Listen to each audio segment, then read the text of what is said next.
Et bonjour et bienvenue à tous pour cette nouvelle émission des dossiers du train du 9 novembre 2021. Et la gare qu'il fallait découvrir, cette fois-ci, c'était la gare de Gragnag. Alors Gragnag, où c'est? Voilà, Gragnag, c'est ici, sur la ligne, en fait, qui va de Brive-la-Gaillarde à Toulouse, ou si vous préférez la ligne Capdenac-Toulouse ou Tessonnières. Ensuite, à partir de Tessonnières, c'est une ligne commune avec la ligne de Rodez, par exemple. Donc la gare de Gragnag est ici. Donc voilà en fait donc le bâtiment de la gare avec les voies. Voilà, donc ça fait quand même une grande gare. Alors vous êtes trois à avoir trouvé, jusqu'à présent trois à avoir trouvé qu'il s'agissait de la gare de Gragnag. Alors parmi tous ceux qui ont trouvé la gare de Gragnag, Thierry Mirabel, il m'en a fait un bon descriptif puisque il me dit qu'elle a été mise en place le 24 octobre 1864 par la compagnie des chemins de fer du PO. Donc c'est la ligne de Brive-la-Gaillarde à Toulouse, Matabio, via Capdenac. Il y a eu une création d'une double voie il y a quelques années, entre 2011 et 2013. Donc voilà, il connaît bien parce que c'est son coin. Donc il fallait la trouver parce qu'en fait elle avait rien de particulier, cette gare en fait. Donc pourquoi je vous ai parlé, pourquoi j'ai choisi cette gare en fait? Parce que une gare elle peut avoir plusieurs fonctions. Comment c'était? SR Bug. Voilà, il a trouvé aussi la gare, comme Yves aussi. Il me dit la raison, c'est que c'est une gare sans chef de gare. Donc c'est pas faux. Sauf qu'en fait, s'il n'y a pas de chef de gare, c'est pas une gare. Alors je vais vous expliquer. En fait, les fonctions d'une gare, en fait. Alors vous allez me dire, oui, mais bon, voilà, vous savez, c'est évident tout ça. Donc vous allez me dire, c'est tout con, en fait, la raison. Donc vous allez peut-être chercher des trucs compliqués, puis en fait non, ça l'est pas. Donc en fait, une gare, elle peut avoir deux fonctions. Donc la première, ça va être de vendre des billets. Donc ça, c'est sa fonction administrative. C'est-à-dire, qu'est-ce qu'il y a la relation avec la clientèle. C'est souvent ce à quoi on associe une gare. Et une gare, elle peut aussi avoir une fonction de sécurité. C'est-à-dire que en termes ferroviaires, ou quand on parle d'une gare en tant que définition, ou quand on parle de gare, quand on parle de réglementation, par exemple pour la règle du disque, etc., la gare, c'est un endroit où on peut arrêter et retenir des trains. Et ça, c'est sa fonction de sécurité. Donc je vais faire un dessin pour pour vous montrer un exemple. Donc admettons ici, on est en pleine ligne. Voilà, donc ça c'est une voie de chemin de fer. On va dire que c'est de la voie unique parce que ça sera plus simple. Ici, je vais placer un disque. Voilà. Donc ce disque, il est toujours ouvert. Ce disque est toujours ouvert. Ici, j'ai un train qui peut s'arrêter, n'est-ce pas? Donc ici, on va avoir un quai là, tout du long, et les trains s'arrêtent ici, tac, pour desservir les voyageurs, prendre des voyageurs, les poser. Et ça, c'est pas une gare. On va appeler ça un établissement pleine ligne. Alors c'est important, le terme, c'est établissement. C'est un établissement. Un établissement, ça veut pas dire qu'il y a un bâtiment. Ici, il n'y a pas de bâtiment, vous voyez. On a un disque à l'entrée, mais qui est constamment ouvert.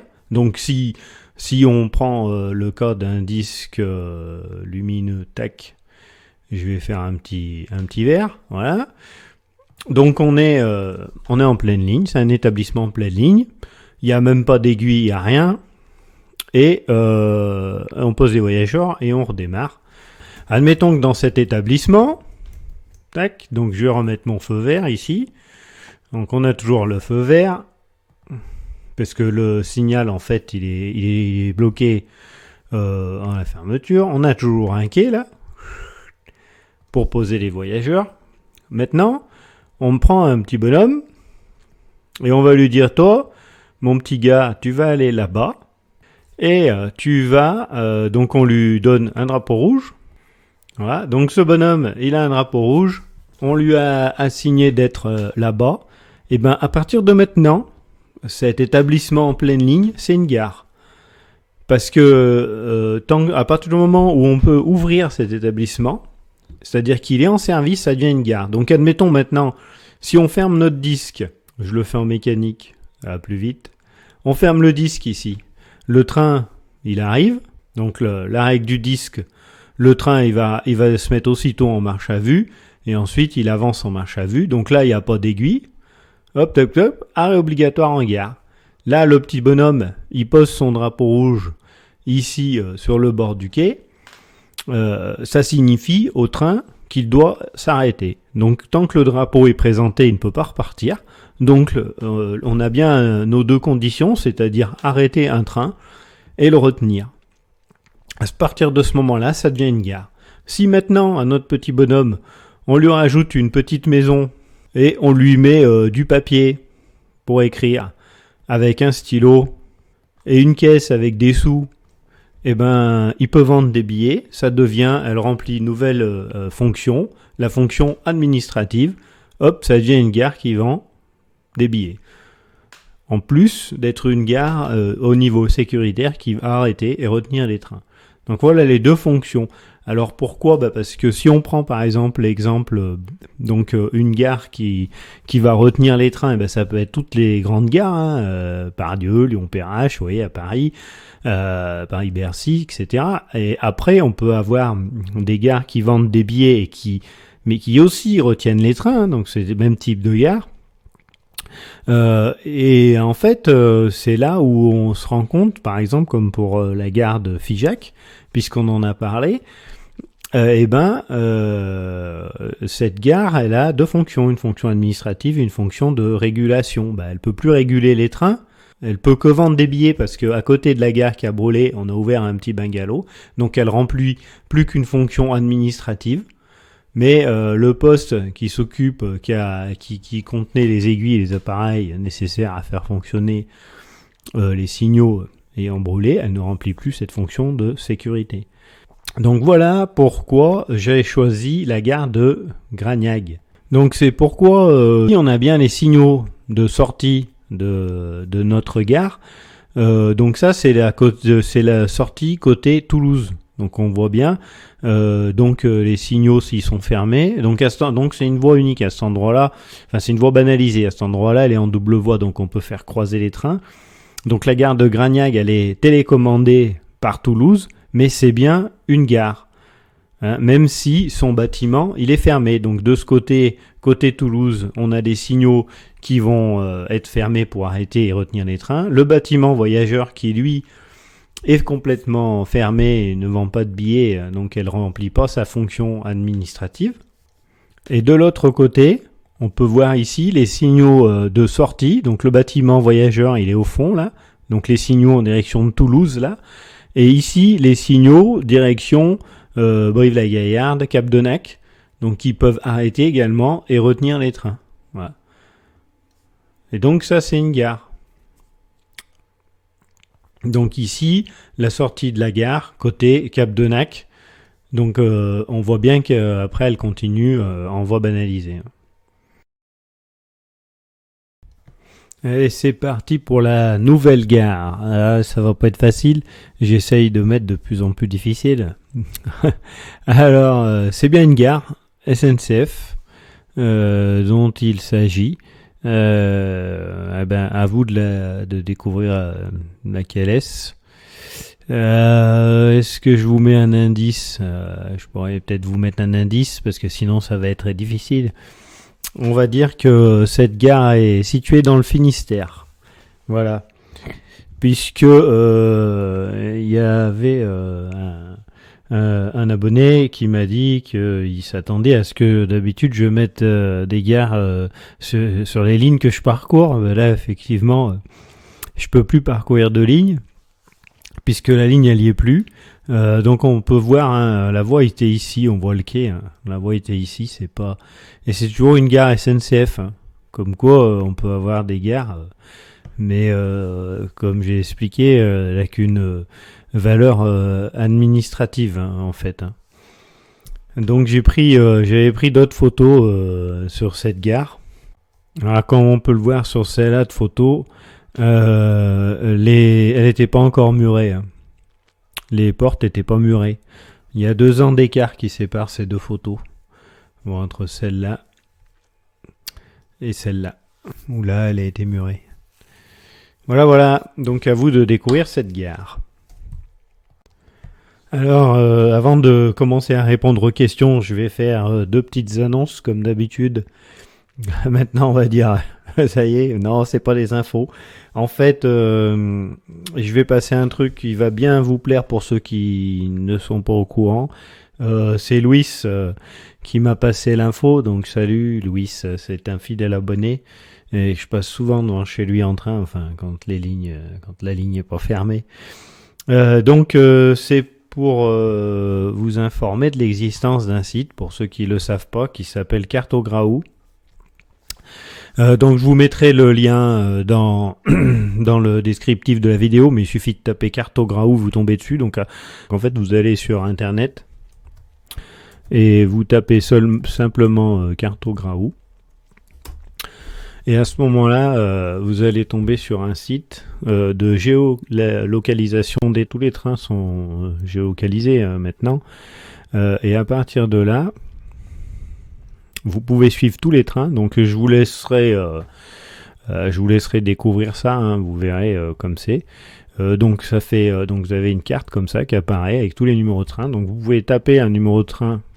Si vous cherchez un numéro de train spécifique, vous tapez un numéro de train, donc vous voyez les gares, lignes, donc vous choisissez et ça va vous amener directement sur votre train. S'il apparaît sur la carte, il suffit de cliquer dessus et là, hop, apparaît les indications, donc quel type de train c'est, hein, Valence, Lyon, Pardieu, le point kilométrique à laquelle il est à l'heure actuelle, la vitesse à laquelle il roule.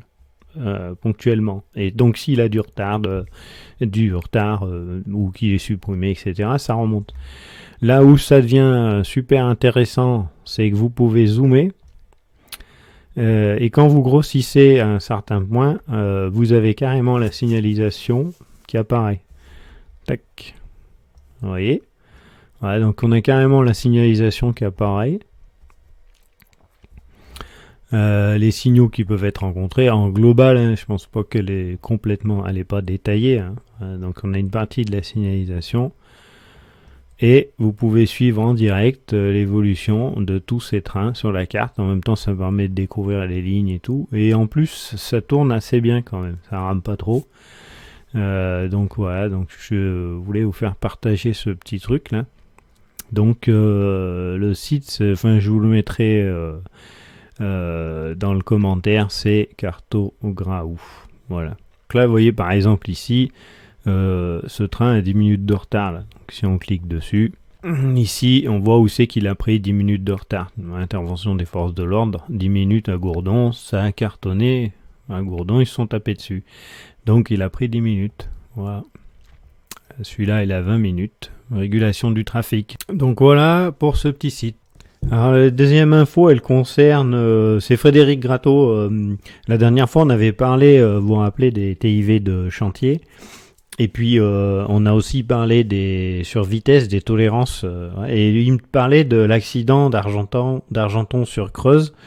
Il me demandait si c'était pas un excès de vitesse, etc. Bon, je connaissais l'accident sans plus, quoi.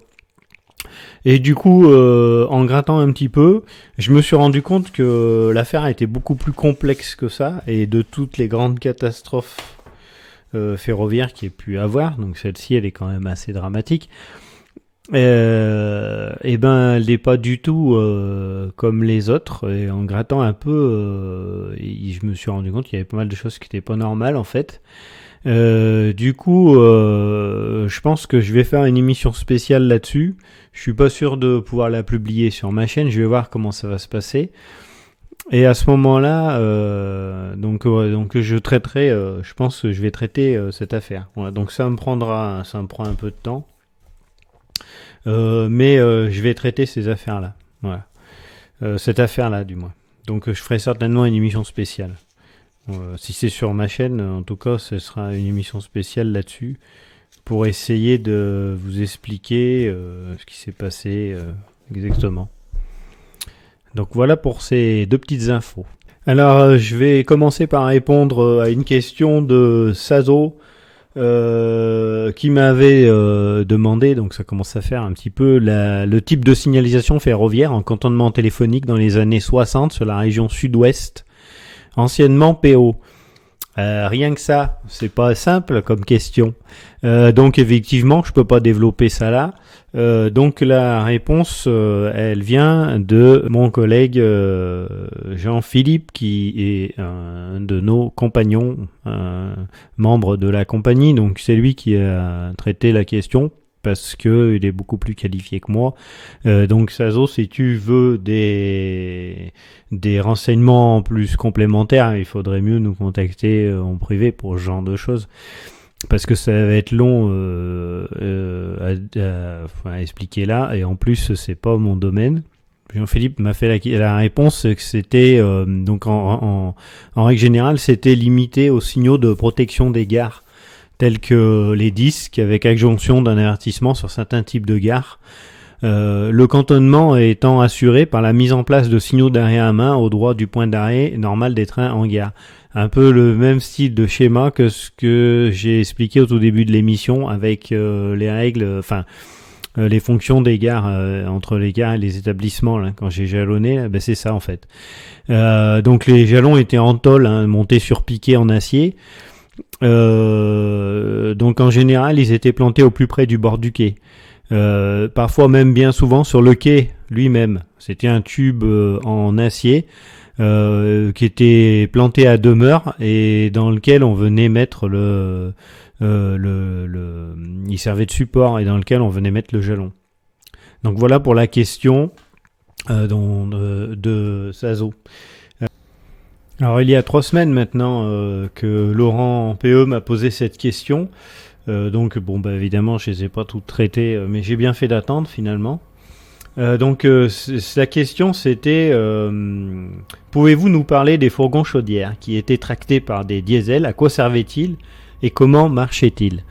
Alors c'est bien tombé parce que en fait je suis en relation, on va dire, c'est même mon ami Dieudonné Michel Coste. Donc pour ceux qui connaissent pas, c'est le fils d'un aviateur, d'un héros de l'aviation célèbre, et également passionné de chemin de fer et qui a énormément de connaissances, qui a parcouru toute la France et au-delà.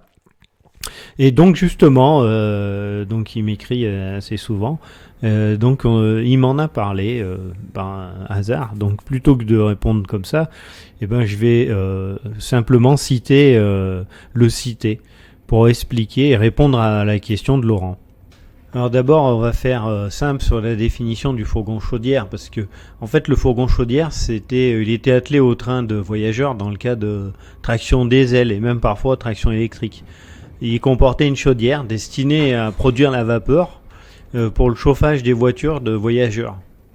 En fait, c'était les voitures qui étaient au départ prévues pour le chauffage à la vapeur avec les locomotives à vapeur. Et quand on a retiré les locomotives à vapeur, on n'a pas changé tout de suite le matériel. Donc le type de chauffage, il n'y avait pas de chauffage électrique, donc il fallait bien trouver un moyen, quoi.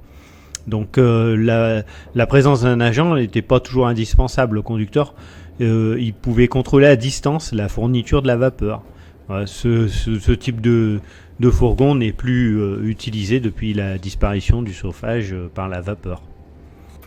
Maintenant, pour finir de répondre à la question de Laurent, je vais vous livrer un texte de Michel Dieudonné Coste, puisque les textes qu'il m'écrit, c'est quand même dommage de les garder pour moi seul, et puisqu'ils concernent justement ce chauffage à vapeur, j'avais envie de vous en faire profiter. Donc si jamais ça vous plaît, je pourrais vous en lire d'autres. J'espère que Michel, tu m'en voudras pas si tu m'écoutes, mais franchement c'était dommage de le garder juste pour moi. Donc en fait, bon, puis la question, elle tombait bien, hein. Donc en prime, je vous mets 2 photos ici. Donc c'est les photos de Michel Coste, hein, donc des belles photos puisque c'est aussi un excellent photographe. Pour une fois, je les ai pas piquées sur internet. Donc ces 2 photos étaient prises à Troyes le 8 avril 1973. C'est un peu plus de 5 ans après le tournage du film Le Pacha, où il y a une séquence dans ce film qui se déroule dans cette gare de Troyes. Les CC 72 000 sont apparus sur la ligne 4 en mai 1969 et en ce 8 avril 1973, la 230G 353 remorquait un spécial Ajecta 105 Léman 3 Longueville. Les locomotives Ajecta venaient d'être interdites de circulation sur la SNCF. La 230G les remplaçait donc. Donc Michel m'écrit quant au train chauffé à la vapeur par la cocotte minute du Gros Veau, c'est un rêve de gogol. En activant le mode provocation, entre guillemets, je préfère désormais la vapeur émise par les chaudières de diesel que celle produite par des vrais loques à vapeur. C'est encore plus rare. Moins chez les British, on peut le voir, comme on peut le voir sur cette photo de 1989. On devine une voiture sifflée ou brochée, ex-Reichsbahn de Dolph, honteusement volée à nos amis fridolins en 1945. Cette séquence m'a remis en mémoire une scène vieille de plus de 57 ans. En octobre 1964, j'étais à la gare de l'Est et j'étais tout content de voir les 6 inox et la boîte à ragoût du rapide Paris-Bâle préchauffée à la vapeur par les chaudières souterraines de la gare. J'en avais déduit un peu vite que ce train serait remorqué par une 231K, une des sœurs de l'actuelle et asthmatique 231 K8. Je fus donc très désappointé de voir arriver la 68001 rutilante, quasi neuve et crachant la vapeur de sa chaudière automatique. La chaudière automatique appelée Vapor Clarkson. Ça fait pas sérieux comme nom, mais il y a encore plus con. Les poêles Avialex, qui équipaient les 425 chevaux et certaines ANF. Voilà un truc qui faisait franchement rigoler. En plus, certains anciens utilisateurs prétendent que ça marchait mal par grand froid. C'est de la même soupière que les canons à neige, qui marchent seulement quand il neige. En mars 1964, le 409 partait de la voie contiguë à celle du rapide Paris-Bâle. Cette brouette était toujours remorquée pour peu de temps par une 141P. Et il était composé de voitures disparates, toujours volées à nos chers amis diététiciens en 1945. L'aménagement intérieur peint en vert était aussi joyeux qu'un commissariat des bas-fonds de Pigalle. Il manquait plus que les poivreaux et les putes emballées lors d'une rafle. Je me rappelle aussi de la voiture XDR, comme celle du Pacha, en forme de sifflet et sans porte aux cellules, aux compartiments. C'était sans doute pour ça que les péripapéticiennes et les soifards s'étaient échappés. Je me souviens avoir entendu le mécanicien de la 141P traiter, en se marrant, celui de la 68 000 de voleur de train. C'est une scène gravée dans le pois chiche qui me sert de cerveau jusqu'à son extinction finale et prochaine. Merci Michel de nous faire partager ça. Alors maintenant, je vais répondre à la question de Antilave Gilles. Donc il me dit que dans une vidéo qui se passe dans un autre pays, il a vu une loco qui poussait un train, puis donc sans être accroché. Et à un moment donné, la loco a laissé partir le train et le train est parti devant. Donc il me demandait si ça existait en disant, je suppose que ça doit être un énorme non. Mais est-ce que cela faisait à une autre époque, comme à l'époque de la vapeur? Alors la pousse, pour répondre, ça existe toujours. Ça existe toujours, Gilles. C'est toujours dans les textes. Donc il y a 2 types de pousses. Hein. Il y a la pousse attelée et la pousse non attelée. Hein. Donc en l'occurrence, ce que tu as vu, c'est une pousse non attelée. Donc une pousse non attelée, le parcours est délimité à l'avance, c'est-à-dire qu'on va dire qu'on va pousser le train jusqu'à tel endroit et à partir de là, le train continue. Alors par exemple, on peut prendre comme exemple le triage de Saint-Étienne qui est en creux. Donc on va voir tous les triages sont en creux puisqu'on appelle ça le trou, mais là il est vraiment prononcé puisque les wagons apparemment de ce que j'ai su, de ce qu'on m'a dit au tout début, ils descendaient par gravité jusque dans le triage, les wagons de charbon ou de houille, et ils étaient retenus par la butte. Et je pense surtout que vu qu'après ça descend jusqu'à Givors, la ligne de Saint-Étienne à Givors, je pense que c'était une question aussi de sécurité pour pas que les wagons ils se barrent tout seuls. Quoi qu'il en soit, quand on prend un train dans le trou, c'est prévu, on peut demander une pousse pour arriver à sortir le train du triage, puisque ça remonte pas longtemps mais fort. Donc c'est une pousse non attelée, un locotracteur ou une machine de manœuvre arrive, elle se met à l'arrière et elle va pousser. Donc on a des règles à respecter, des codes. Donc soit les mécaniciens peuvent communiquer entre eux par radio, ou alors ils vont utiliser le sifflet avec des codes précis pour dire de décoller, quoi. Quand le mécanicien de tête va donner l'ordre au mécanicien de queue de décoller, donc c'est le mécanicien de queue qui commence à pousser, et quand le mécanicien de tête il sent que ça pousse, il commence à tractionner aussi. Donc ça s'apprend, hein, la pousse ça se pratique pour l'apprendre. Donc ça c'est la pousse non attelée, et puis après la pousse attelée, là c'est plus simple puisque la machine va suivre le train jusqu'en haut, hein.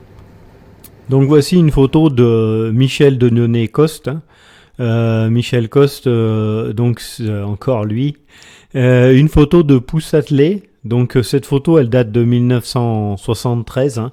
C'est une pousse, pas attelée, une pousse non attelée au sommet de la rampe de Guy Lerval.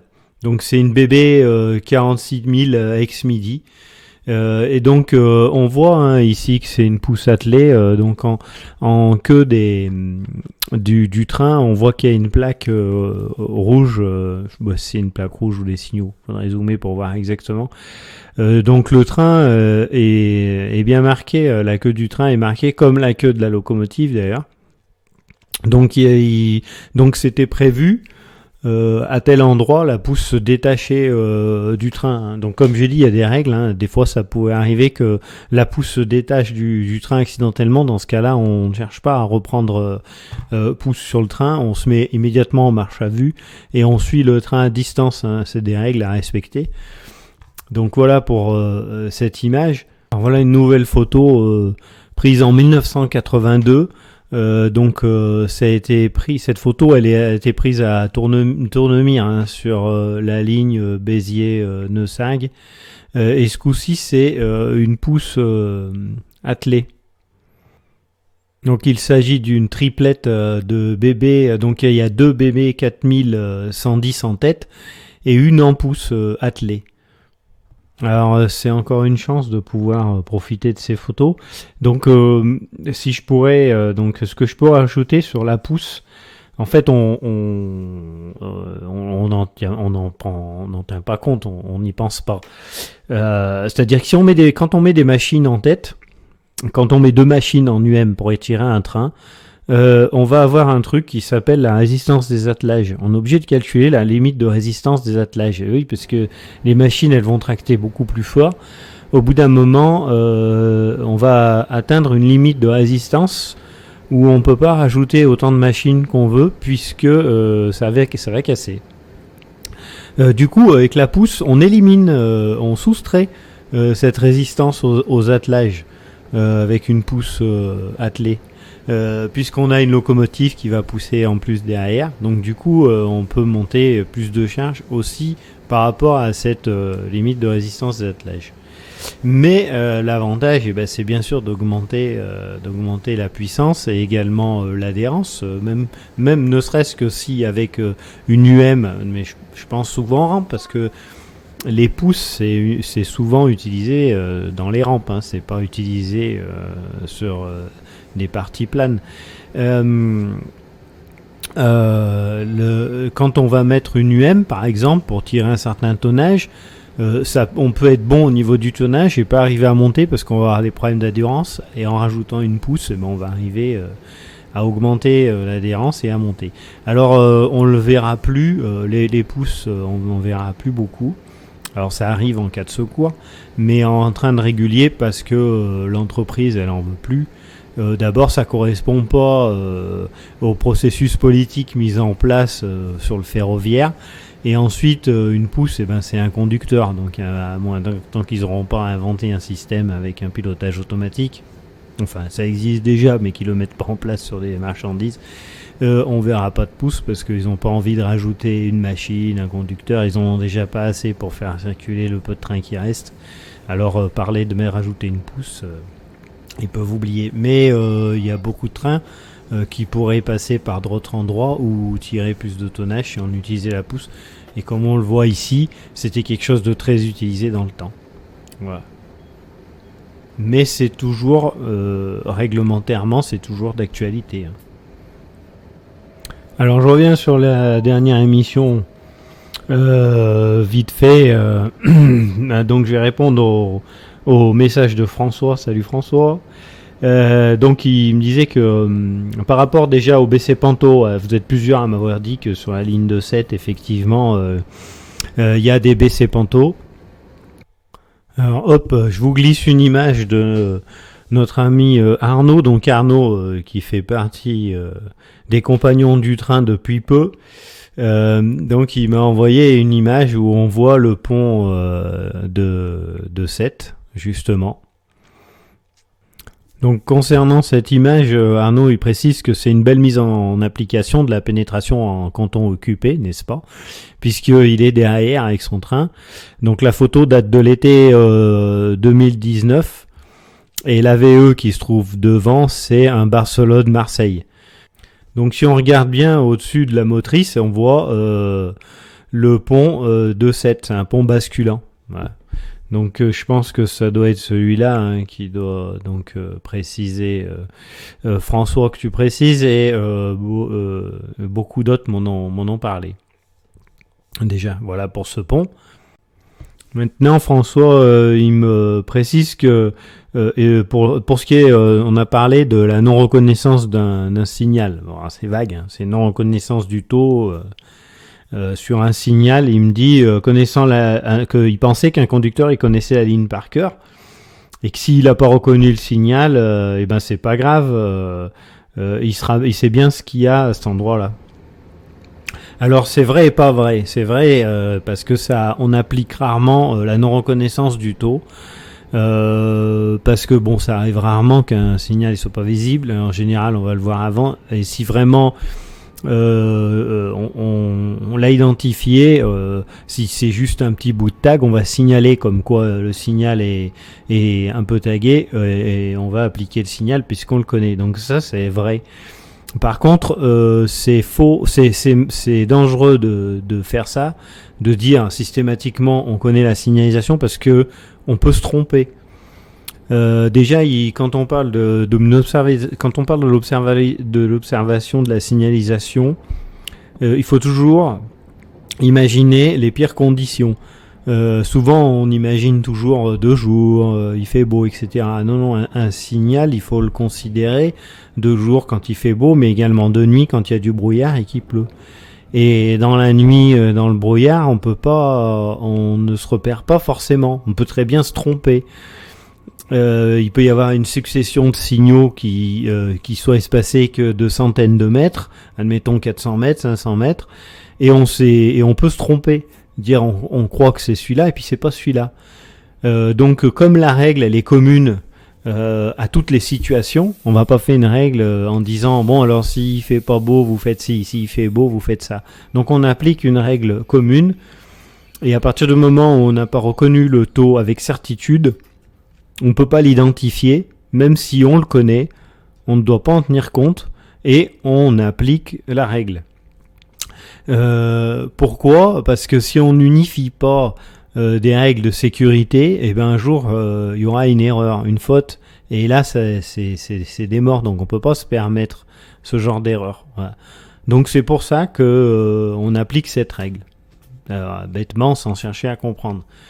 Mais dans la réalité, c'est vrai qu'il y a bien des fois où on voit un signal et on sait lequel c'est. Voilà, c'est un peu le jugement du mécano, mais dans le cas où un conducteur il n'a pas reconnu le taux, admettons un TIV, même il a l'habitude de passer là, le conducteur il sait qu'admettons le TIV c'est un TIV à 80, ce jour-là le TIV il est recouvert par un sac plastique ou il y a n'importe quoi, le conducteur systématiquement il va se mettre en marche à vue, il va pas chercher à comprendre même s'il le connaît le signal. Parce que pour lui, même s'il connaît le signal, il peut se dire ah bah tiens le taux a été abaissé. Le taux a été modifié. Il s'est passé un truc, il y a un truc qui est pas normal et je le sais pas. J'ai pas la certitude, même si je le connais, que ce signal, il présente bien cette indication parce qu'il est caché. Voilà. Donc, à partir de ce moment-là, il va se mettre immédiatement en marche à vue. C'est après quand il va rechercher sa zone de vitesse, c'est là qu'il va faire par rapport à sa connaissance. Alors s'il arrive sur le Z, c'est pas pour ça qu'il va dire ah bah c'est bon, c'est un Z à 80, c'est le début de la zone. Non, il va attendre sa reprise et il sait que la reprise, ce sera la reprise de la zone qui était annoncée dont il ne connaissait pas la vitesse.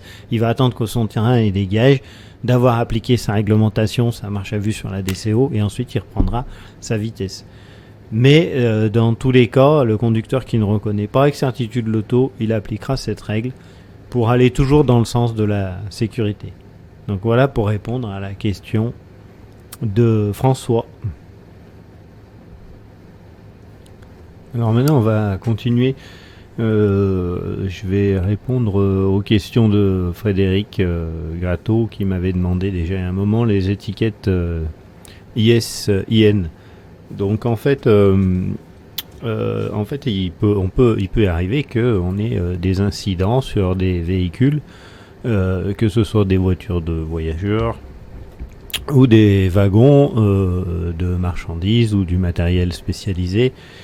Donc pour ce qui est des voitures de voyageurs, ce qu'on appelle le parc ordinaire, en fait, c'est les voitures voyageurs ou les wagons de marchandises, donc les véhicules attelés. Si le conducteur du train est obligé d'intervenir suite à un incident, donc en fait ça peut être soit un problème au niveau des freins, ça peut être un problème mécanique, ça peut être un chargement déplacé par exemple quand c'est des wagons de marchandises, une pièce cassée sur un wagon. Le conducteur il doit signaler ces anomalies à l'aide d'étiquettes en fait. Donc il dispose d'étiquettes, donc les étiquettes IS. C'est les étiquettes qui signifient isolement du frein. En fait, à chaque fois que le conducteur est obligé d'isoler le frein, il va placer une de ces étiquettes sur le véhicule. Et quand il rencontre une anomalie mécanique, technique, ça peut être, comme j'ai dit, une bâche par exemple déchirée sur un wagon marchandise ou sur un véhicule, une voiture, un problème quel qu'il soit, il va apposer une étiquette IN qui signifie incident. C'est un incident dû au matériel. Alors on va prendre un cas concret. Admettons un conducteur il constate qu'il a une fuite CG, une fuite d'air sur son train. Donc ça va provoquer ou non le freinage. De toute façon il va s'arrêter. Donc il va aviser comme quoi il est arrêté parce qu'il a un problème. Il va aller visiter son train. Donc notre conducteur il s'est arrêté. Il va descendre de sa machine. Et il va faire donc ce qu'on appelle une visite de sécurité. Donc il va commencer par traverser devant sa machine et passer sur la voie contiguë en fait, de l'autre côté, quand on a deux voies par exemple. Donc il va commencer la visite par la voie contiguë, si c'est une double voie évidemment, pour s'assurer déjà dans un premier temps qu'il n'y ait pas un véhicule déraillé. Donc c'est encore autre chose que il peut avoir des présomptions de déraillement. Dans ce cas-là, il va pas prendre le temps de vérifier. Il va tout de suite demander des protections. Mais la première visite, c'est une visite de sécurité. Donc il va s'assurer que qu'il n'y ait rien qui dépasse de son train du côté de la voie contiguë, pour pas qu'un train qui arriverait dans l'autre sens vienne heurter un chargement, etc. S'il a le moindre doute, bien sûr, avant de descendre de la machine, il pratique pas cette vérification, il va systématiquement demander la protection. Donc il fait cette visite de sécurité tout le long de son train jusqu'à la queue. Quand il arrive à la queue de son train, il va vérifier qu'il y ait bien les feux rouges derrière. Normalement, il doit y être. Mais on peut présumer, par exemple, une rupture d'attelage dont il ne se serait pas rendu compte, vu qu'il y a eu une fuite dans la CG sur son train, mettons ici, ça peut être le train qui soit coupé en deux, si c'est une grosse fuite. Donc il vérifie bien que son train est complet, et ensuite il revient et il fait ce qu'on appelle une visite technique, c'est-à-dire qu'il va regarder à chaque véhicule s'il y a une fuite, etc. Donc je passe le détail, parce que c'est pas le sujet en fait. Et là il arrive, il voit qu'il y a une fuite sur son véhicule. À ce moment-là, il va déterminer s'il peut isoler ce véhicule. Donc ça, on l'avait vu quand j'ai traité le frein, sur toute la série frein. Si vous voulez des détails, vous allez sur la série frein, tout est expliqué au niveau des isolements. Je ne veux pas le reprendre là. Donc admettons, donc on a un wagon comme ça ici. On a la CG, donc c'est la conduite générale du train qui traverse tout le train là. Ici, tac. Donc lui, tout dépend où c'est qu'elle se trouve sa fuite. Où se trouve sa fuite. Si sa fuite se trouve sur ce qu'on appelle la conduite dérivée, c'est-à-dire la conduite qui va de la CG au système de frein et qui peut arrêter la fuite en isolant uniquement le véhicule incriminé ici, c'est ce qu'il va faire. Donc il va isoler sa fuite, il va isoler le frein du véhicule. Bon, il va faire tout un tas de calculs, on l'a vu. On l'avait vu ça déjà, et il va apposer une étiquette IS pour dire que son véhicule, que ce véhicule est isolé. Donc cette étiquette, elle se colle sur un emplacement prévu sur le véhicule, et en plus, il doit remplir un coupon détachable qui correspond à cette étiquette IS. Donc sur l'étiquette, il va remplir l'établissement d'attache du conducteur, le numéro du train, la date de l'incident, le lieu. Et il va coller cette étiquette sur son véhicule, sur le véhicule. Donc ensuite, si ce véhicule, s'il a une fuite, ça veut dire qu'il y a un problème mécanique, technique, sur le tuyau qui relie la CG à l'équipement de frein. Donc il va falloir qu'il pose en plus une étiquette IN. Donc l'étiquette IN qui veut dire incident, qui indique qu'il y a une avarie matérielle, en plus de cet isolement. Et donc il va remplir l'étiquette IN comme il l'a fait pour l'étiquette IS. Donc ici, on lui demande l'établissement d'attache du conducteur, le numéro du train, la date de l'incidence, le lieu où il a constaté cette avarie. Qu'est-ce qu'elle concerne en fait l'avarie? Si c'est un problème au frein, un choc ou traction, si c'est la caisse, si c'est le chargement ou autre, il va cocher, il va remplir. Une fois qu'il aura rempli son étiquette, il va la coller sur le wagon. Et ensuite, il va remplir ce qu'on appelle le coupon détachable, donc sur lequel il va être détaillé le problème qu'il a trouvé sur le véhicule. Donc il va remettre le numéro du train, la date de l'incident, le nom du conducteur, l'établissement d'attache du conducteur, et ensuite la nature de l'incident. Donc ça va être par exemple le trou dans la conduite dérivée de la CG, ou ou tuyaux de la conduite dérivée de la CG désemparés au niveau du distributeur. Voilà. Il va remplir ici le numéro du véhicule. Donc ça peut être une voiture, je rappelle, une voiture, un wagon, et la destination du véhicule où il devait aller, et son centre de gérance. Ensuite, ce bulletin ici, il doit le remettre à la première gare qu'il va rencontrer, où il y a un agent circulation, et donc il faut qu'il le remette le plus tôt possible, puisque si ce wagon est toujours acheminé dans son convoi, il ne faudra pas qu'il continue son trajet, c'est-à-dire que dans la première gare de triage où ce wagon va aller, il va être dévoyé. On va l'envoyer dans un chantier de réparation, donc il va prendre forcément du retard, et ensuite, hop, on le réintègre dans un train pour qu'il continue son chemin. Alors il existe un cas, donc ici c'est marqué là, numéro de boîte d'essieu, un cas dans lequel il n'existe qu'un seul cas où le conducteur peut être amené à isoler un wagon, mais sans apposer d'étiquette IS. Voilà. C'est dans le cas d'une boîte chaude.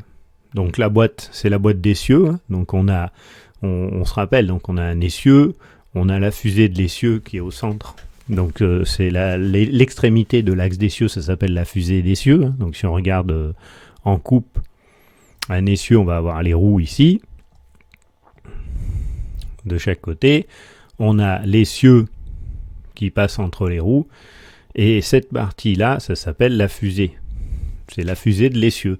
Autour de cette fusée, on va avoir une boîte de roulement. C'est ici que l'axe va tourner dans la boîte. Si la boîte, elle chauffe par manque d'huile parce qu'il y a une fuite ou une avarie, ça peut être très grave parce que la fusée peut se rompre à cet endroit-là et le train déraille. Donc on a des détecteurs de boîtes chaudes sur les lignes. On appelle ça des DBC. Sur les engins moteurs, on a des DBC, souvent des DBC incorporés à l'engin moteur. Donc si le conducteur est avisé qu'il a une boîte chaude sur son véhicule, il va falloir qu'il visite et qu'il aille voir, suivant l'importance de l'avarie, s'il peut continuer et dans quelles conditions il va pouvoir continuer. Dans ce cas présent, il va isoler son frein. Pourquoi ? Pour ne plus solliciter la roue au freinage du convoi. Donc s'il a une boîte chaude, il va venir, il va isoler le frein de la boîte chaude du wagon concerné, ou de la voiture concernée, du véhicule quel qu'il soit. Et dans ce cas-là, il va apposer une étiquette IN ici. Donc si je reprends mes étiquettes IN, voilà, on voit ici lieu, alors dans les différents cases à cocher, boîte numéro, roulement, boîte numéro. Donc là, il va identifier quelle boîte du véhicule est effectivement avariée et il va poser son étiquette IN sur cette boîte. Et ensuite, sur son coupon détachable, ça va être pris numéro de boîte d'essieu ici, détection de boîte chaude. Et bien dans ce cas-là, il n'apposera pas d'étiquette IS, parce que le véhicule n'est pas isolé parce qu'il y a un incident de frein, parce qu'il y a un problème sur l'équipement du frein, il y a un problème uniquement sur la boîte chaude qu'il ne faut plus qu'elle soit sollicitée. Donc dans ce cas-là, il n'y a pas besoin d'étiquette IS. Une fois que le véhicule sera remis réparé, on remettra le frein en service. Voilà. Donc pour résumer, donc ces étiquettes, elles servent l'étiquette IS après toute anomalie réelle ou supposée qui aurait entraîné un isolement partiel ou total du frein. Et l'étiquette IN, c'est dans tous les autres cas d'anomalie.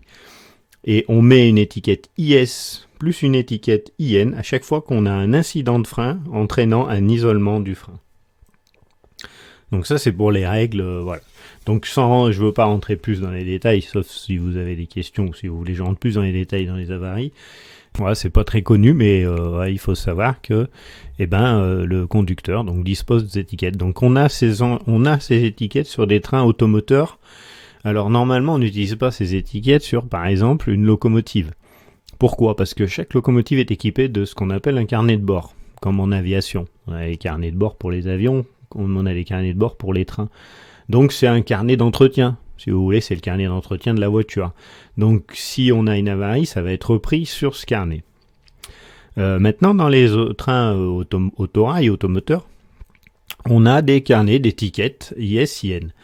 Pourquoi ? Normalement, on ne devrait pas en avoir puisqu'on a des carnets de bord. Donc ils nous servent à rien. Mais c'est dans le cas surtout de boîte chaude justement, puisqu'on va être obligé d'isoler une partie du frein. Mais ce frein n'aura pas d'avarie et on faudra signaler l'endroit précis où on a trouvé la boîte. Voilà. Donc c'est surtout pour cette raison qu'on va avoir ces étiquettes et en même temps ça va nous permettre de signaler des avaries, de repérer exactement les endroits sur des avaries. Voilà, de repérer précisément des endroits avariés sur des trains automoteurs ou autorail. Alors je vais continuer avec Frédéric Gratteau qui m'a demandé, la dernière fois j'avais diffusé cette photo de TIV de chantier rapidement, et il comprenait pas cet imbroglio de signaux là. Donc je suppose que c'est quand même un montage, mais cette signalisation est quand même assez réelle. J'ai un doute quand même parce qu'il y a un 40 et ça ressemble bien à une voie de service. De toute façon, de là, on est sur de la voie de service. Bref, mais c'est des cas qui peuvent arriver, donc faut que je l'explique. Donc le seul truc qui est un peu gênant dans cette signalisation, c'est le mirliton là, le repère de proximité, qui devrait être 100 mètres avant cette signalisation et pas ici. En fait, là, la situation, elle est toute simple. On est dans une zone à 40. Donc ici, on a un TIV d'exécution 40 à l'heure. Donc ça veut dire qu'on est à partir de là dans une zone à 40. Et au même endroit où on a le TIV d'exécution à 40, on a un TIV d'annonce 30. Avec son feu jaune, puisque la signalisation est inférieure ou égale à 40 km/h. Ce sont des TIV implantés en bas. Donc ici, il est sur mât, mais il n'est pas monté tout en haut. Mais et ici, ce sont des TIV de type bas. Et donc, on est dans une zone donc à 40. Et ici, on rencontre un TIV d'annonce 30 km/h, c'est-à-dire avec son exécution ici à 30. C'est-à-dire que là, on est à 40. Alors peut-être que c'est un rappel, ou alors la zone à 40 commence ici, elle se termine au 30, et arrivé au 30, là, la zone à 30, elle commence. Voilà, en fait, c'est deux zones imbriquées l'une dans l'autre avec un abaissement de vitesse dans la zone. Donc je voulais revenir là-dessus, mais c'était surtout pour expliquer la complexité des TIV de chantier. Donc je vais vous montrer un schéma type. Merci Arnaud de me l'avoir passé. On en a donc en fait c'est des schémas types qui sont distribués aux conducteurs de train sur les zones de chantier pour vous expliquer un peu la complexité et comment un conducteur il visualise à l'avance les zones de chantier. Donc ici on en a une, c'est une vraie. Donc le conducteur il dispose de ce document qu'il doit étudier avant de conduire son train. Donc ici on a deux voies qui sont encadrées par des TIV de chantier à 60 km/h. Donc on retrouve ici, par exemple, au PK 2762, notre annonce 60. On a une exécution à 60 km/h. Et donc on peut voir que comme la circulation peut être effective dans l'un ou l'autre des deux sens, parce qu'on a de l'IPCS ici, donc on a une circulation dans un sens normal et une circulation dans le sens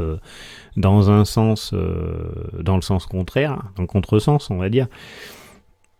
Donc les signaux doivent être implantés pour les deux sens de circulation puisque les deux voies sont limitées à 60 km/h. Ouais, donc ici on a le tableau blanc de reprise pour les trains qui seront dirigés sur cette voie. Ils pourront reprendre leur marche normale une fois que la queue du train aura dégagé ce tableau blanc. Ici le tableau blanc de reprise pour les trains circulant sur cette voie dans ce sens-là une fois qu'ils auront dégagé cette voie. Les trains qui vont circuler en sens contraire, ils vont tomber sur le TIV d'annonce ici 60 qui est fléché puisqu'il est implanté à droite et donc eux ils observent les signaux à gauche, donc et c'est pour leur indiquer que le signal les concerne. Le tableau 60 TIV d'exécution, etc. Donc ce qui est intéressant de voir aussi au milieu de ces TIV de chantier, c'est qu'on a des zones permanentes à 60 km/h ici là. TIV fixe, 60 km/h sur pointe, avec sa zone ici à 60. Donc on n'a pas mis des taux différents pour pas compliquer la situation. On aurait pu par exemple avoir un TIV de chantier à 80 ou à 70. Et on aurait quand même abaissé la vitesse du chantier à 60 pour pas qu'il y ait un risque de se mélanger les pédales et les vitesses avec un TIV d'un taux inférieur fixe au milieu d'un chantier de TIV temporaire. Donc voilà un schéma classique. Donc Olivier me demandait concernant les aiguillages. Comment les personnes qui gèrent les aiguilles savent que les trains arrivent, s'il y a des aléas, les horaires et l'ordre de passage qui ne sont plus respectés. Donc en fait, ceux qui gèrent les aiguilles, c'est les aiguilleurs dans les postes d'aiguillage. Ça peut être dans des postes de commande, dans les plus grandes gares.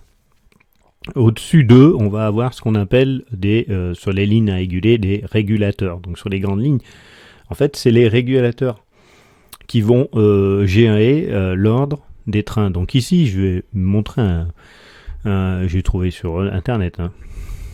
C'est un graphique de circulation, donc schématique, basique,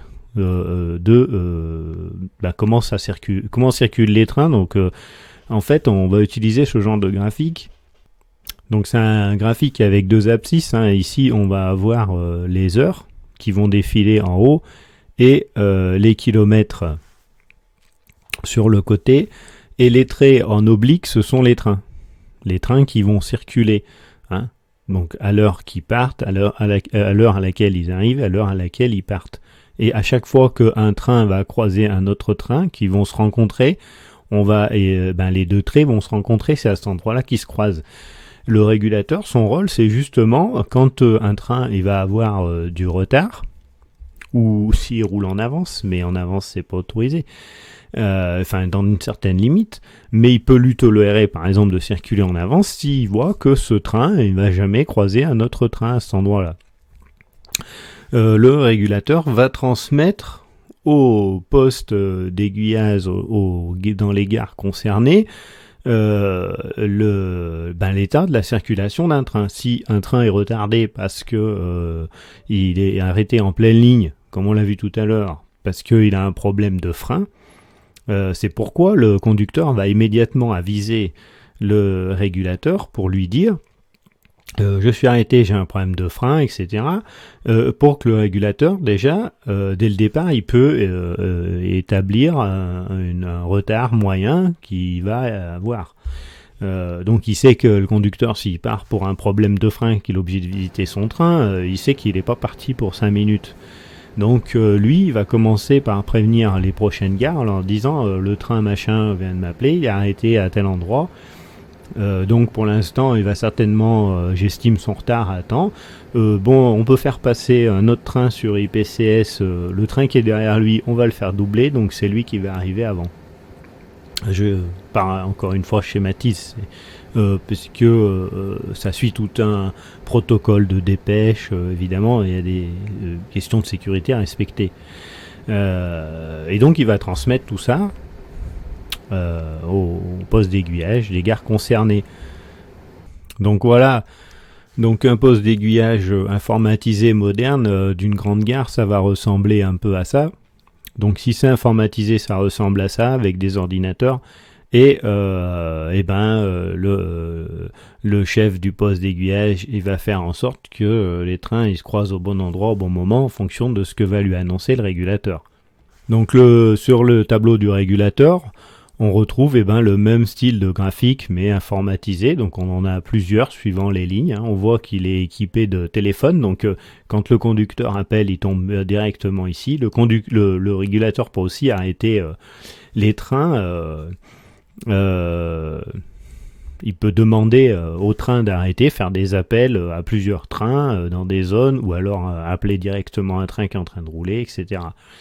Donc c'est lui qui va transmettre ensuite aux gares en leur disant tel train il a tel retard, il arrive à tel endroit, etc. Donc voilà comment est gérée la succession des trains. Alors ce que je voulais dire, qui est important quand même à noter, c'est le respect de l'horaire. Donc souvent on fait une comparaison du respect de l'horaire entre la qualité du service vis-à-vis du voyageur. En France, les trains ils sont toujours en retard, dans les autres pays ils sont à l'heure. Donc il n'y a pas plus de retard dans un pays ou dans un autre, puisqu'il faut relativiser par rapport au nombre de trains qui roulent. Forcément, plus il y a de trains qui roulent, plus il y a de chances d'avoir de retard. Bon, c'est vrai qu'en ce moment, on va peut-être avoir plus un record plus systématique de trains supprimés que de trains en retard. Mais en fait, ce que je voulais dire par rapport à ça, c'est que le respect de l'horaire, c'est au départ, ce n'est pas une question de confort du voyageur, c'est une question de sécurité, puisque l'espacement des trains est basé sur ce système d'horaire.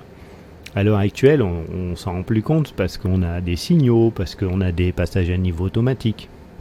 Mais au tout début du chemin de fer, on n'avait pas tout ça, et on se basait sur l'heure. C'est pourquoi le train n'a pas le droit, absolument pas, de rouler en avance. Parce que y a un risque de rattraper les trains qui sont devant lui, un risque d'arriver au passage à niveau trop tôt, à l'époque où la plupart des passages où tous les passages à niveau étaient gardés. Donc ce respect de l'horaire, c'est avant tout une question de sécurité. C'est pourquoi un train il doit circuler à l'heure, donc surtout pas en avance, ça c'est sûr. En plus, par rapport au service voyageur, effectivement, le train, s'il part en avance, il va pas embarquer les passagers. Donc quoi qu'il en soit, il ne partira jamais en avance. C'est une erreur, c'est une faute s'il part en avance. Et ensuite, il va s'efforcer toujours de rattraper son retard, d'avoir le moins de retard possible, mais il fera toujours passer la sécurité en premier. Il ne va pas faire un excès de vitesse pour attraper un retard, de toute façon. Donc ensuite, c'est le régulateur qui va gérer ces espacements en fonction de la priorité qu'il va donner au train, et il va avertir les gares et donner aux gares les ordres de succession des trains sur une ligne régulée. Alors par exemple sur une voie unique, quand on va avoir des trains qui se croisent, sont prévus de se croiser dans une gare, et un des trains, admettons une demi-heure de retard, on va reporter le croisement dans une autre gare.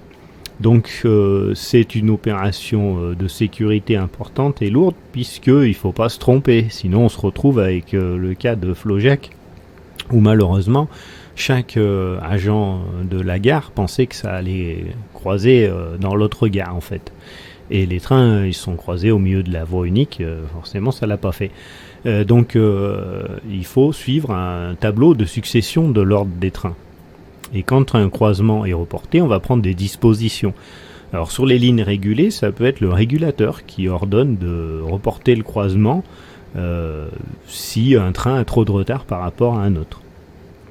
Dans les lignes, donc lui, si le régulateur ordonne ça, il va le transmettre aux gares, et ensuite c'est les gares qui, eux, gèrent les aiguilles, qui sauront que tel train va arriver avant un autre, en s'envoyant des dépêches entre gares, etc.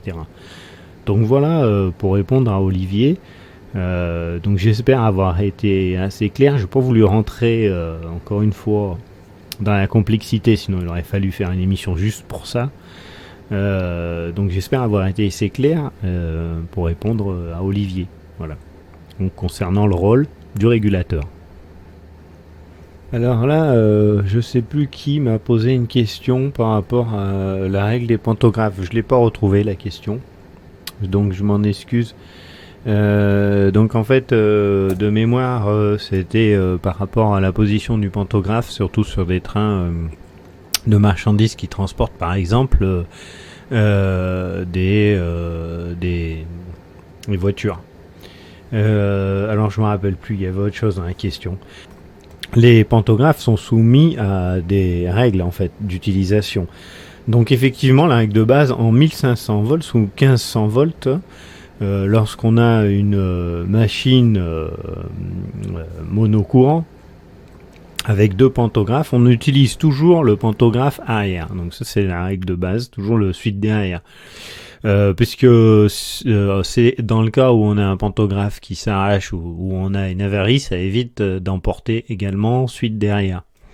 Si on utilisait par exemple pantographe avant et qu'il y a une avarie sur le pantographe avant, ça risque d'amener une avarie sur suite derrière. En utilisant suite de l'arrière, on garde celui d'avant en secours.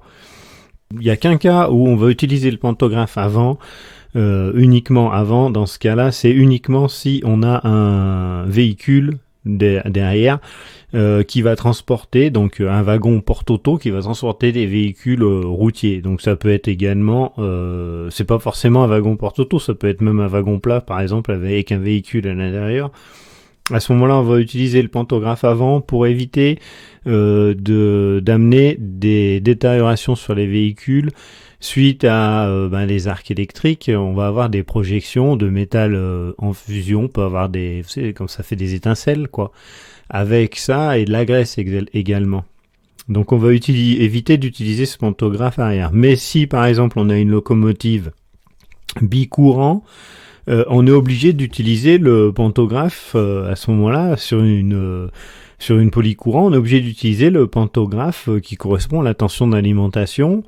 Donc du coup, on va utiliser le pantographe normal. Donc ça pourrait être suite devant ou suite derrière. Dans ce cas-là, on n'a pas de restriction, on n'a pas d'obligation en fait. Donc cette position du pantographe avant à la place du pantographe arrière, c'est bien uniquement pour le transport de véhicules routiers. Ensuite, on va utiliser les deux pantographes sous 1500 volts pour les démarrages ou lors des arrêts prolongés. Enfin, à partir du moment où la machine elle est stationnée, où on n'a plus un contact glissant, on va utiliser les deux pantographes sous 1500 volts pour répartir justement la prise de courant de façon à éviter de fondre la caténaire sous 1500 volts. Si on se met à tirer dessus à l'arrêt, par exemple pour décoller un train de marchandises, si on tire dessus avec un seul pantographe, on peut fondre la caténaire ou au minimum la détériorer. Donc dans ce cas-là, on va utiliser les deux pantographes. Sauf, donc c'est vraiment une particularité du 1500 volts. Ensuite, on va avoir des restrictions de pantographe en fonction de la position des locomotives. Parce qu'en fait, le pantographe, il va appuyer sur la caténaire. Il exerce une pression sur la caténaire. Donc sous courant monophasé, on va avoir des restrictions suivant la position des pantographes que sous 25 000 volts. Donc on va avoir obligatoirement des réductions de vitesse. Donc à partir du moment où on va avoir des locomotives, que ce soit en UM ou en double traction, mais où sur chacune des locomotives les deux pantographes sont montés, suivant la position des pantographes, si les pantographes sont vraiment rapprochés, c'est-à-dire d'une cabine à une autre, les deux pantographes se faisant face à face sans monter, on ne pourra pas dépasser la vitesse de 100 km/h. Si les pantographes sont éloignés d'une cabine, ça sera une vitesse limitée à 120 km/h. Alors en fait, c'est logique, c'est la pression qui s'exerce sur la caténaire. Elle est trop importante du fait que les pantographes sont trop rapprochés l'un de l'autre. Du coup, ça va générer des mouvements à la caténaire quand le train va rouler, des ondes en fait. Et si le train roule trop vite, il va provoquer des ondes trop importantes. Ça peut détériorer la caténaire. Donc la vitesse va changer avec des engins polycourants. Ce coup-ci, si on a des pantographes de la même cabine opposés l'un face à l'autre, on ne dépassera pas la vitesse de 80 km/h. Donc là, la vitesse, elle chute encore avec des engins polycourants ou bicourants.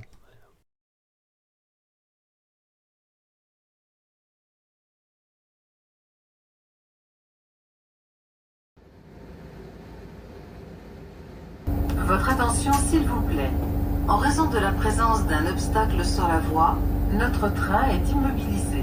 Pour votre sécurité, nous vous invitons à rester à bord et à ne pas tenter d'ouvrir les portes. Je vous informe de la durée de cet arrêt dès que possible. Merci de votre compréhension. Alors, je vais répondre à une question de Florian. Salut Florian, qui me demandait par rapport au SIV en fait comment ça fonctionne, parce que il se demandait comment le SIV pouvait être calé par rapport à l'arrêt en gare, etc. Donc en fait le SIV il fonctionne alors différemment déjà suivant le mode suivant les engins. Donc la première chose qu'il faut savoir, c'est qu'on a une base qui doit être renseignée, donc c'est les agents de la maintenance qui font ça. Ils vont rentrer dans l'ordinateur du train une base de données SIV, donc c'est-à-dire dans l'ordinateur on va lui rentrer en fonction du numéro du train un code qui va correspondre à toutes les gares qui vont être desservies suivant le train. Puisque suivant les trains, des trains qui parcourent la même ligne vont pas forcément avoir les mêmes arrêts. Donc pour chaque numéro de train, on va avoir un code SIV spécifique avec les arrêts. Si on a un train comme le Regiolis ou comme un AGC, il parle. Si on a un train comme le 73 500, il ne parle pas. L'affichage, il se fait uniquement visuel sur un bandeau lumineux qui défile. Dans les engins qui parlent, donc C-Mode annonce le départ du train avant le départ, 2 minutes ou 3 minutes avant le départ du train, elle annonce le départ du train. 5 ou 6 minutes avant, elle annonce que le train, que vous êtes bien à bord du train, destination de temps, etc. Il va desservir telle gare. Donc ça se fait en fonction de l'horaire. C'est-à-dire qu'à partir du moment où le conducteur il rentre le numéro de train, à partir du moment où le conducteur il rentre un code, donc un code SIV, on appelle ça. Donc à partir du moment où le conducteur il rentre ce code SIV dans l'ordinateur de bord, l'ordinateur il va contrôler l'heure à laquelle ça va être le départ du train et il va faire se déclencher l'annonce de départ imminent, etc. Enfin, c'est pas l'annonce de départ imminent, l'annonce du train, comme quoi on est bien dans le bon train. Si le train a du retard, bah, cette annonce elle sera diffusée de toute façon à l'heure prévue au départ du train. Ça va pas changer. Ensuite, une fois que le train il roule, ça marche plus autant en fait. Le train, le SIV, il va calculer la distance qui sépare chaque gare. Et donc, on sait que le train il approche de telle gare en fonction de la distance qu'il vient déjà de parcourir. Donc, à ce moment-là, quand on a des annonces verbales, on va avoir l'annonce à l'avance de la gare. À chaque fois que le conducteur il ouvre les portes, il commande l'ouverture des portes, même si la porte n'est pas ouverte. À partir du moment où il commande l'ouverture des portes, ça recale le SIV sur la gare qui est prévue, dans laquelle il doit s'arrêter. Et à partir de là, l'ordinateur il considère qu'il vient de s'arrêter dans cette gare-là et il repart à niveau de cette gare. Donc ça veut dire que si par exemple le conducteur il s'arrête en cours de ligne entre deux gares et qu'il ouvre les portes, le système d'information voyageur va croire que le train il est arrivé à cette gare-là, donc il va déclencher la gare suivante. Ensuite, il va se caler sur cet arrêt-là. Donc le conducteur, il faut qu'il recale le SIV sur la bonne gare en fait. Voilà. Donc il y a deux choses. Il y a une chose qui est gérée par le temps par rapport avant le départ du train, et une fois que le train est parti, c'est géré par le nombre de kilomètres qu'il parcourt et qui sépare deux gares, et à chaque gare, le code SIV il est recalé quand le conducteur commande l'ouverture des portes. Alors là où c'est marrant, c'est quand ça patine. Si ça patine vraiment beaucoup, ça peut faire des annonces plus tôt, mais ça se verra pas en fait, parce qu'il faudrait vraiment qu'il y ait des gros patinages. Et puisque de toute façon, à chaque gare, le code SIV il va se recaler donc sur la gare à laquelle il devait desservir. Voilà. Donc voilà comment ça marche pour le calage du SIV par rapport aux gares et donc les annonces qui sont faites. Votre attention s'il vous plaît. Ce train ne prend pas de voyageurs.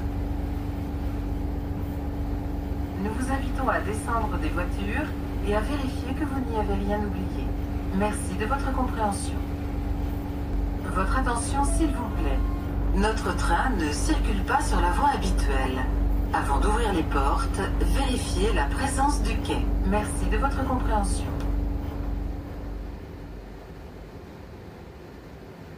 Donc cette émission est maintenant terminée. Si vous avez découvert la gare qui se cache dans cette nouvelle énigme, allez-y, faites-vous plaisir.